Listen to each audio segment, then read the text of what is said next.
Okay, so I've been getting these messages lately regarding a particular Instagram channel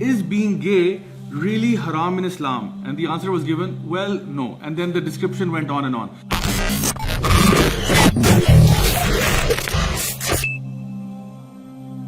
So I don't want to